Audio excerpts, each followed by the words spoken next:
A piercing crash shattered the rain-soaked night in Gloucestershire. The motorcycle skidded across the narrow country road, its headlight tumbling before going dark in a puddle. Rain kept falling, thick and relentless, washing over the ground where a man lay motionless by the roadside, his breath shallow and fading. When a nearby farmer ran over and shone his torch on the man's face, he froze, his heart nearly stopping. The man who had crashed was Prince Harry, and the question that echoed in everyone's mind afterward was, why was he in Gloucestershire that night? A place so deeply tied to his past, to his father, his brother, and the haunting memory of his late mother. Rain fell across the fields surrounding Highgrove House, as if trying to erase every trace. The wind howled through the old oaks. The rain beat against the tiles, blending into a mournful symphony that belonged to the quiet countryside, a place long accustomed to silence. Once a symbol of royal family life and warmth, Highgrove now stood dimly lit, its windows glowing faintly as if waiting for someone to come home. Prince Harry had returned to England quietly. No announcement, no entourage, no flashing cameras. After years apart, it seemed the invisible threads still bound him to this land. Perhaps this trip was nothing more than a private journey, a son quietly visiting the home that once held his happiest memories. But sometimes, fate chooses to be cruel. One rainy night, one old road, one accident, enough to awaken the deepest fears in the hearts of those he left behind. No one knew that night would mark the beginning of events that would shake the entire British monarchy. Buckingham Palace had been cloaked in an unusual stillness in recent days. After months of treatment, King Charles had finally completed an important round of therapy. His doctors advised him to leave London and return to Highgrove House, the place where he found the most peace, to recover and stay away from stress.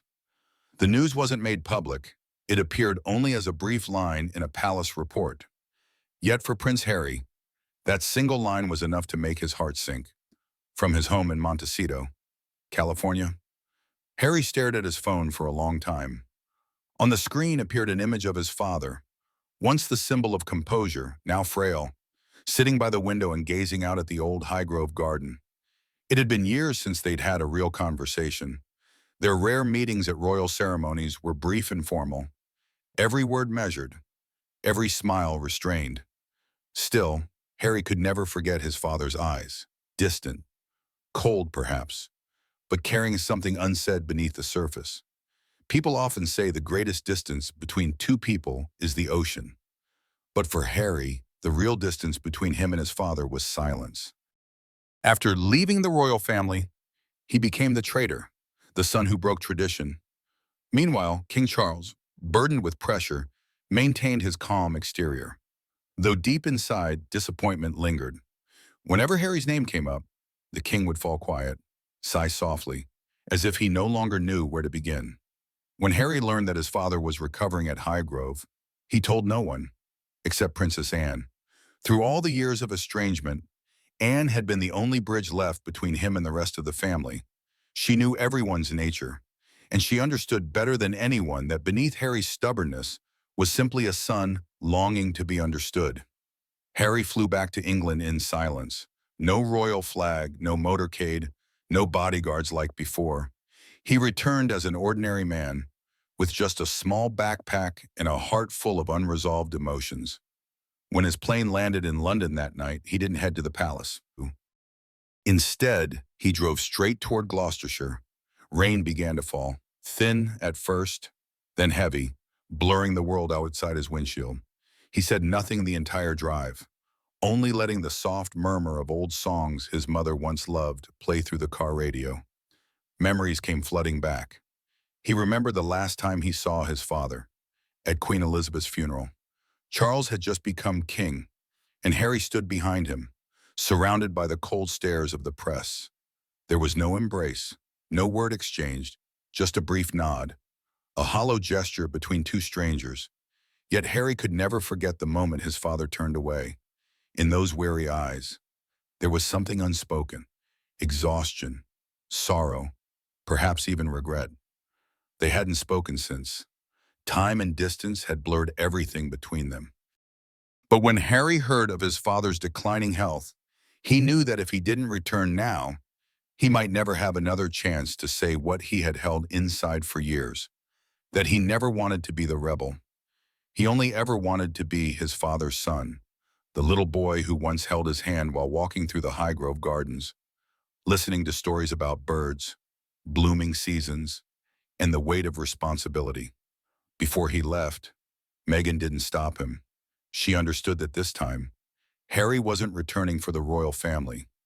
He was returning for himself. "I just want you to find peace," she said softly. "If you need to go back, then go. Don't wait until it's too late."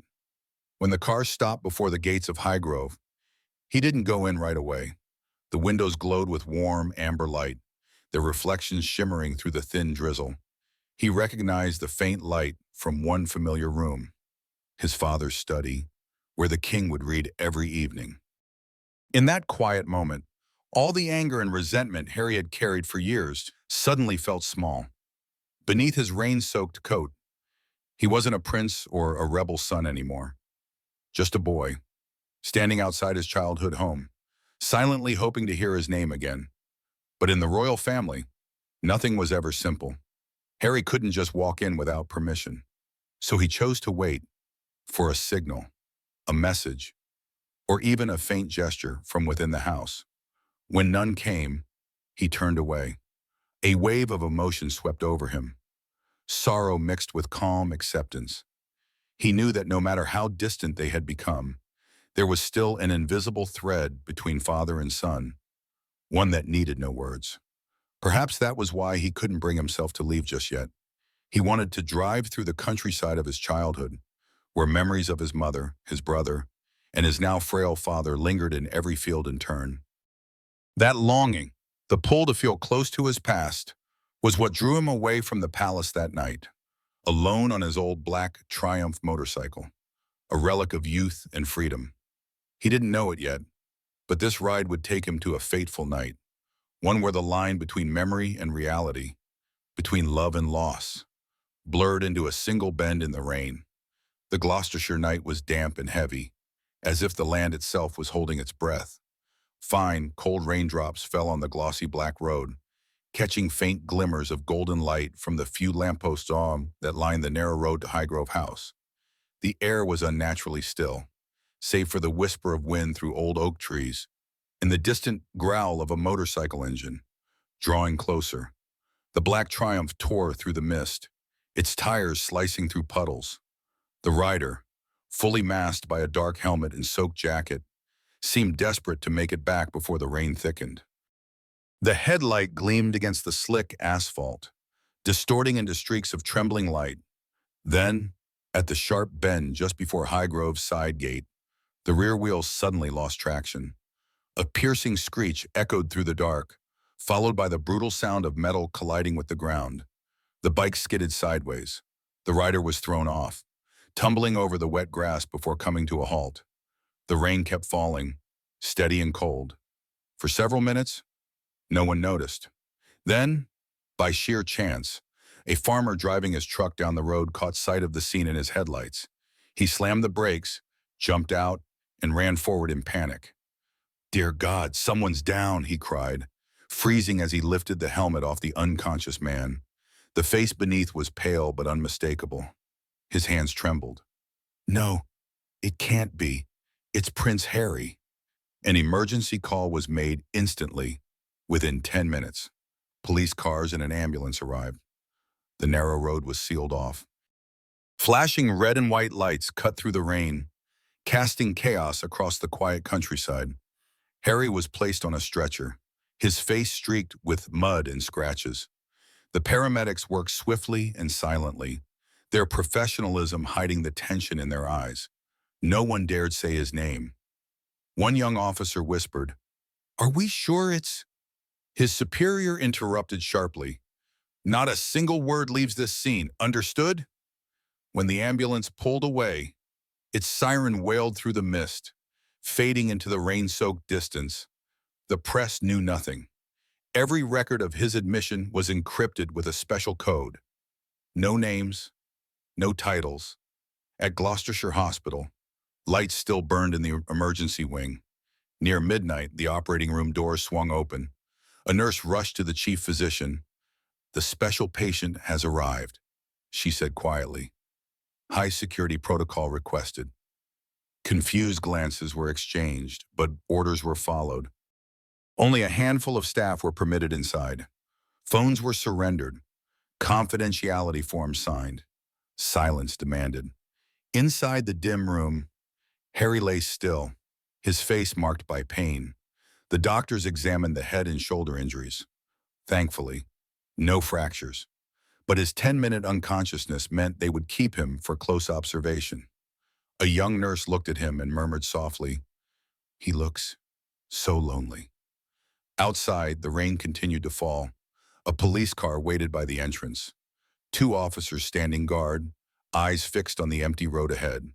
No journalists were allowed near. Every call from Highgrove House was routed directly to the Royal Security Division. At Highgrove, the news of the accident arrived in silence. A guard whispered to the butler, who immediately called Princess Anne, the only one who knew Harry had returned. No one could tell whether King Charles had been informed, as he was resting in his private chamber after another exhausting round of treatment. A heavy stillness hung over the estate. The wind slipped through the window frame, stirring the white curtains ever so slightly. A young maid murmured, "If Diana were still alive, this would have broken her heart." Her words fell into the air, cold and sharp, like the rain-soaked night itself. Meanwhile, at the hospital, the doctors continued their careful monitoring.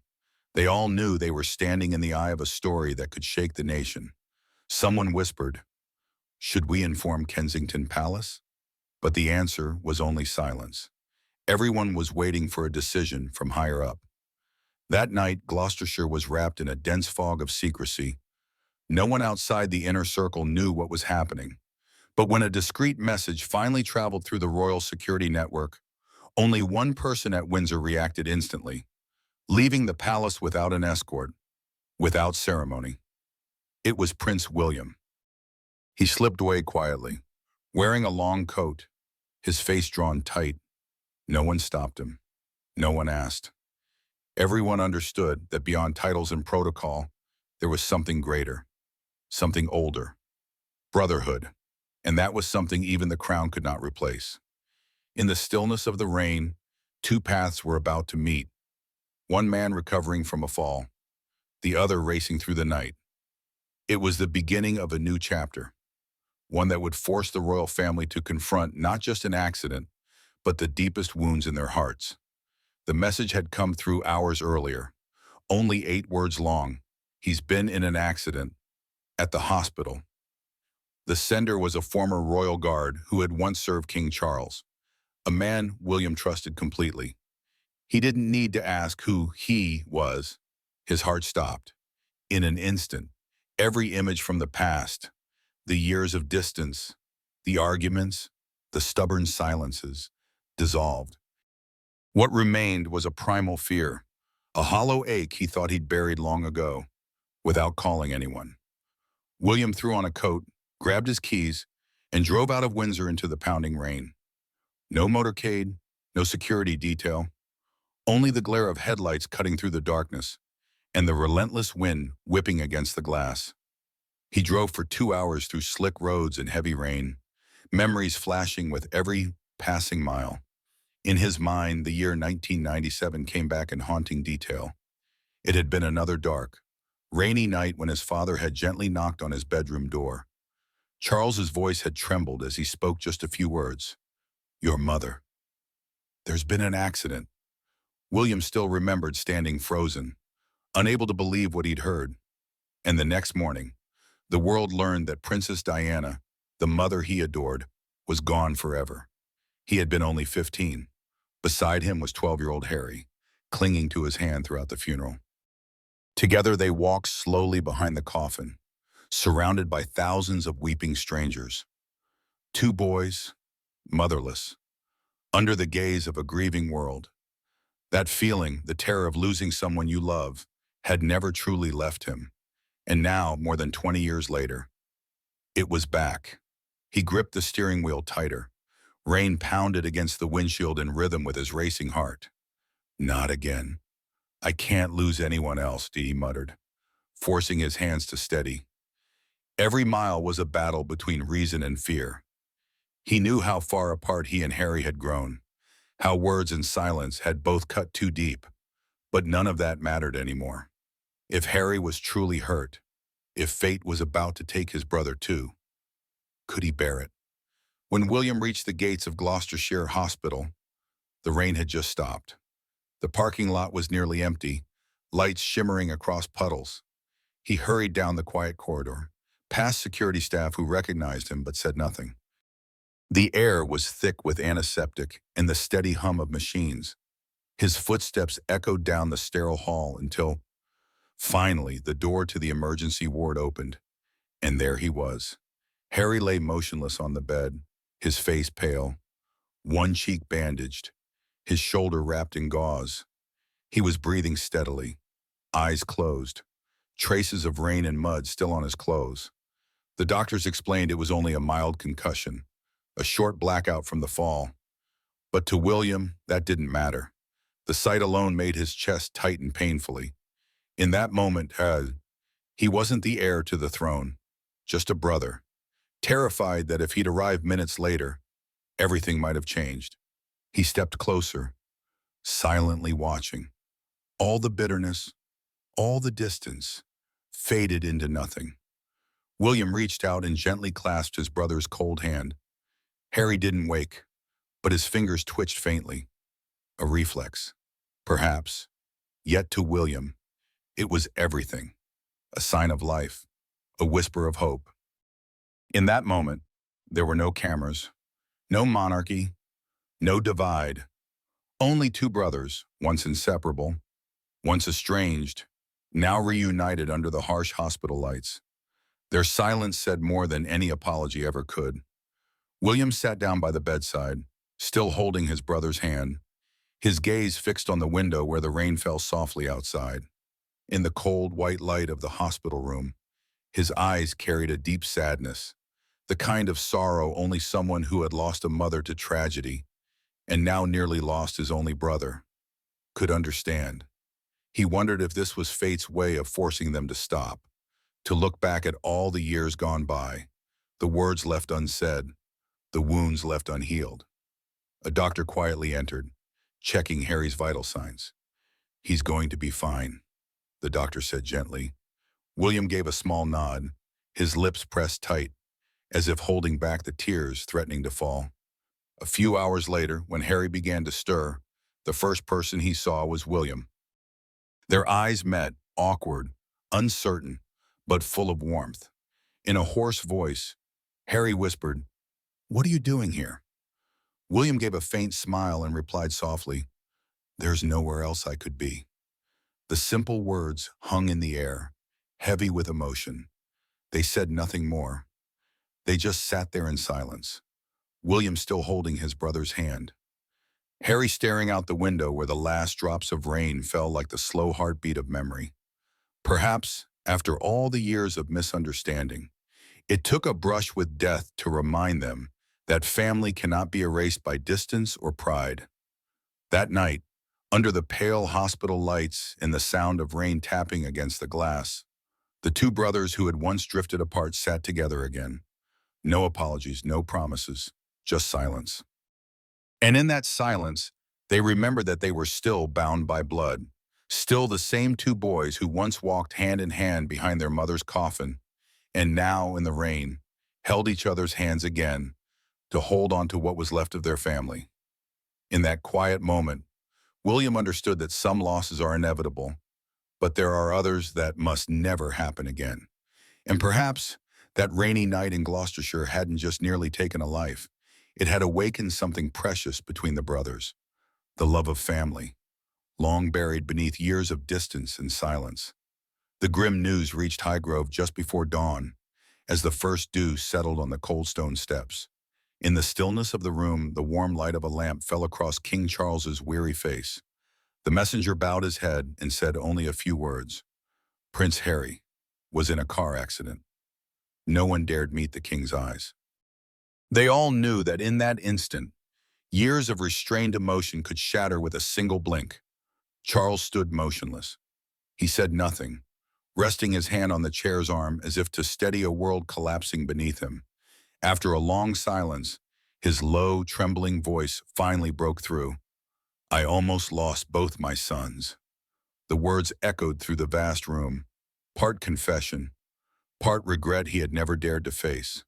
Princess Anne, the only one beside him at that moment, said nothing. She neither comforted nor judged. She knew Charles was battling a fear he had long hidden behind the calm facade of a monarch, the fear of a father who had once been distant, condemned for his coldness in the face of his son's grief in 1997. And now, hearing that Harry was in danger, all the old memories returned, tearing through the mask of composure he had spent a lifetime perfecting. For a moment at Baista, Charles was no longer the King of England. He was just a father, terrified. Terrified of losing another piece of his own flesh and blood, terrified that history would repeat itself in the cruelest way.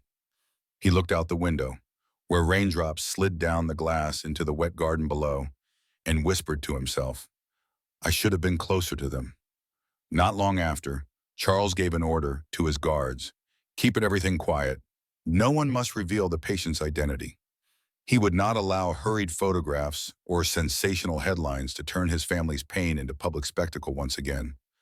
"Let it all settle in peace," he said, his voice tired yet firm.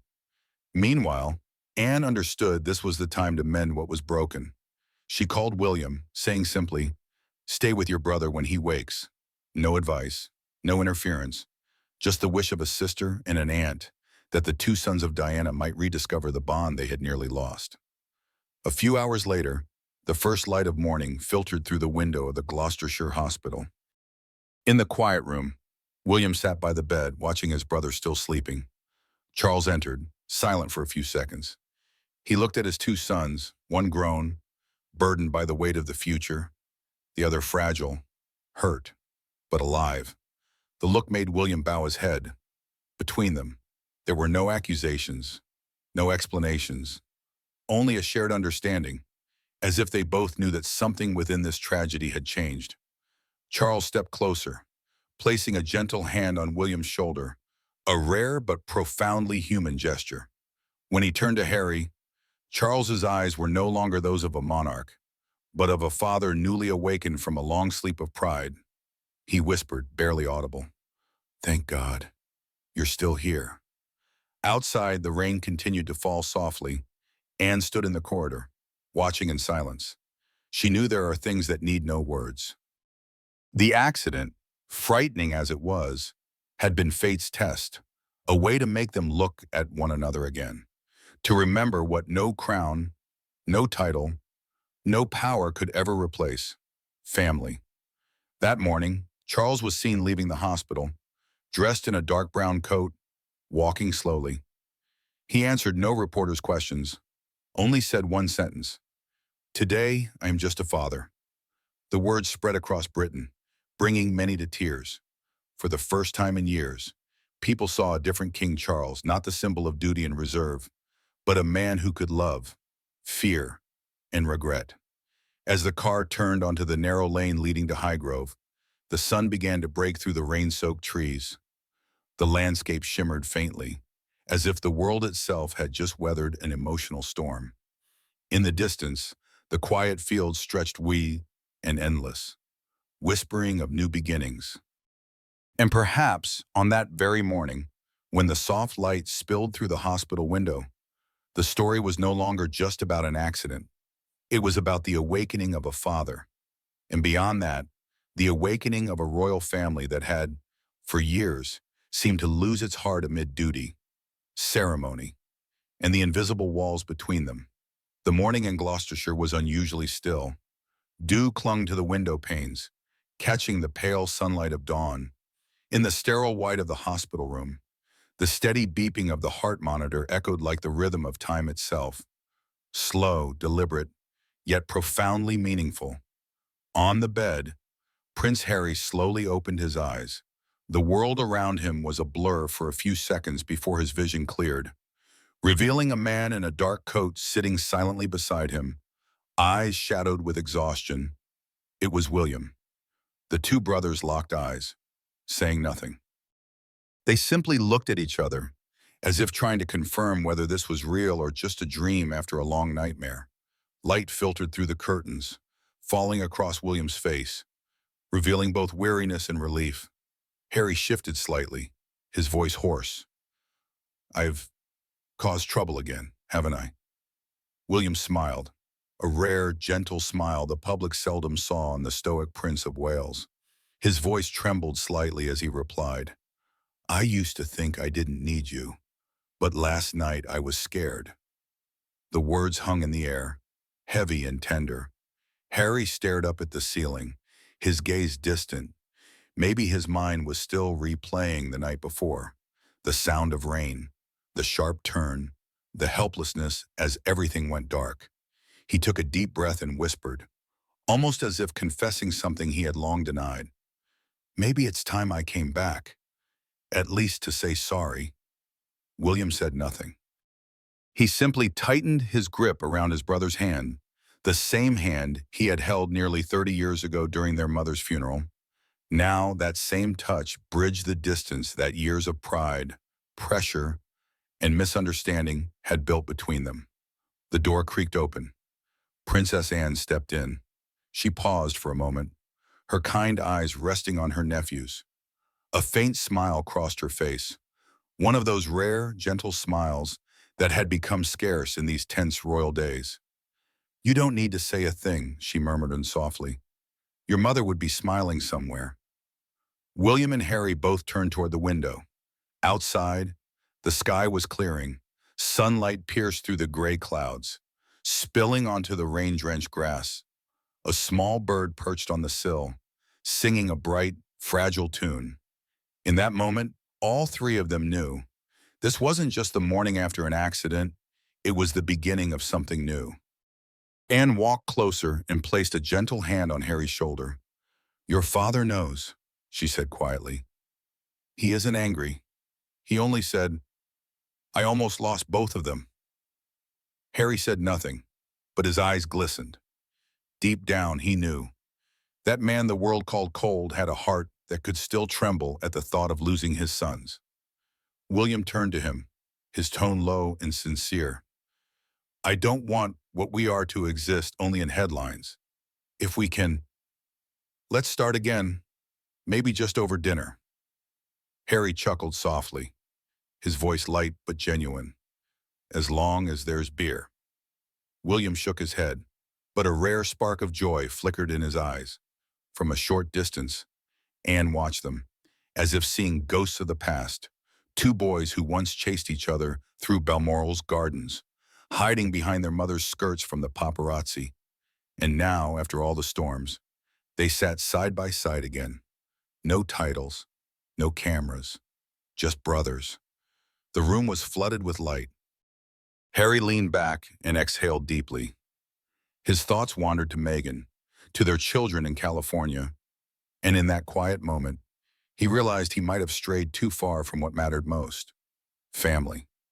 No matter the distance, no matter the cracks, he would always be part of that bloodline, of his father, his brother, and his mother. William gazed out the window, watching droplets of dew fall from the eaves onto the small flower bed below. He spoke softly and almost to himself. "Maybe, after everything, Mum's still watching over us." Harry nodded, a strange calm glimmering in his eyes. Outside, the faint sound of an ambulance echoed in the distance, a quiet reminder that life goes on. In the corridor, Princess Anne leaned toward a nurse and whispered, "Let them be, just for today, let them be ordinary sons." Time seemed to pause inside that small hospital room. There were no royal titles, no duties, no pressure from the crown. Only two brothers who had once drifted apart through pain and pride, now finding each other again after a near tragedy that could have taken everything. As the sun climbed higher, its light streamed through the curtains and across the hospital bed. Harry looked up at his brother and smiled. "Thank you for coming," William replied quietly. I couldn't not come. They were few words, but perhaps the most honest either had spoken to each other in years. And maybe, in that moment, a new chapter of brotherhood began. No public statements, no witnesses, just silence in the tender light of morning. Yet outside those hospital walls, the world was already moving in another direction. A local reporter happened to spot the motorbike, covered with a tarp in the storage lot.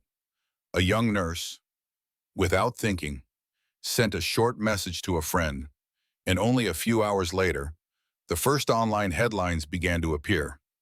Royal family member injured in Gloucestershire crash. As the story of the two princes spread across Britain, cameras once again turned toward the hospital. But none of those reporters knew that inside, a small miracle had already taken place. Two brothers once lost to pride and distance had finally found their way back to each other. Beneath the clearing mist, the soft morning light, and the song of a lone bird outside, like a blessing from above. News of Prince Harry's accident swept through the country within hours. The morning papers ran the headline, "Harry suffers minor accident." Yet what caught the public's attention wasn't the extent of his injuries. It was a photograph, taken secretly outside Gloucestershire Hospital. It showed Prince William sitting beside his brother, leaning in to say something, while Harry gave a faint, genuine smile. A simple moment, but one that made millions across Britain stop and look again. Major outlets like The Times, The Guardian, and Daily Mail all described it as a rare human moment between two men of royal blood. After years of distance and sharp words between the brothers, the public seemed to exhale in relief, as if reminded that beneath the weight of ceremony and duty, love still lived. On social media, thousands of comments appeared within hours. Perhaps Diana guided them back to each other. One user wrote, "This photo made me cry. They're just the boys of Britain again." Another said, "The wave of emotion spread quickly, something the royal family hadn't inspired in years." Royal commentators called it a small miracle in England's endless reign. Many compared it to the image of William and Harry, aged 15 and 12, walking behind their mother's coffin in 1997. Back then, their tears silenced the world. Now, a single touch of hands was enough to make millions believe that healing was still possible. The Telegraph wrote in its editorial, "Perhaps the public never needed a perfect monarchy. They only needed to see that in their weakest moments, the royals are still human, still capable of love and forgiveness." That line was quoted everywhere, echoing as a quiet reminder of what family truly means, even among those who carry the heaviest crown. Across television screens, news stations replayed the footage of William leaving the hospital that misty morning, his eyes heavy, yet softer than before. Behind him, Harry followed slowly, waving to a few people gathered outside the gates. No official statement was made, but the sight alone was enough to convince many that something had been repaired between them. When not announced, but felt everywhere, people talked. From London cafes to tiny countryside pubs, the phrase, "the fateful rainy night," became a symbol of change for the monarchy. "If Diana were alive, she'd be smiling," said an elderly woman in a TV interview. And that simple sentence seemed to touch the heart of an entire nation. Royal commentators who had long criticized the monarchy quietly set aside their sharpest words.